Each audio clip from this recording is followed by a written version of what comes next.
Should we talk about trade and just how much of an economic export powerhouse the UK is? Because the Prime Minister certainly thinks we are. Despite Brexit, he said, look, it's no wonder that Brexit Britain has leapt above France, Japan and the Netherlands to become the world's fourth biggest exporter. It's big news here. The Prime Minister's talked about it, his Trade Secretary has talked about it a lot.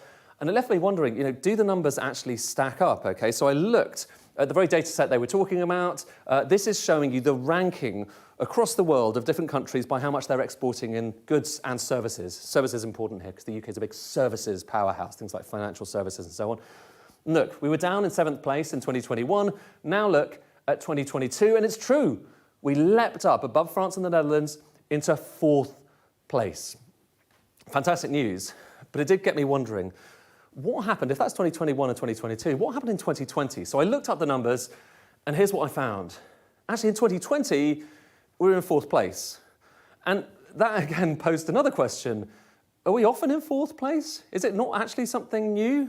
So I went back and looked at the rankings. And again, this line's just showing you where we're ranked in the overall ratings here for world trade. And we were 4th biggest, obviously, you heard about that in 2022, 4th biggest in 2020, I just showed you that, but also we were 4th biggest for quite a long period over here. In fact, when you look back over the past decade and work out our average position in a modal way, we were 4th.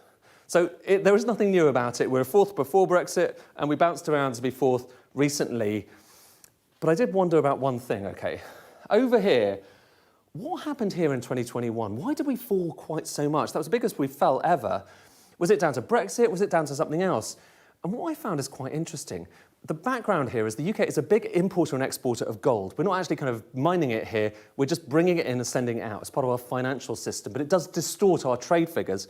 And actually, there was quite a lot going on with gold recently. This is showing you the total amount of exports from the UK of gold. And look what's something pretty striking here. Very high in 2022, very low in 2021, which left me wondering, is that what accounts for our leapfrogging? Is it down to gold rather than our actual trade performance? Well, I incorporated those numbers into those rankings you saw a moment ago, OK? That was record flows of gold in 2020, 2021, 22 rather. That is the numbers you just saw before, including gold, OK? These rankings do include gold. If you adjust them and exclude gold, here's how it looks. Suddenly, we were not 4th, we're 6th. And actually in 2020, we were not 4th either, we were 5th. And in fact, the last few years, we've been considerably worse, if you adjust for gold, than we were before. It just underlines that with a lot of these statistics, the more you dig into them, the more, let's say, nuanced the reality is.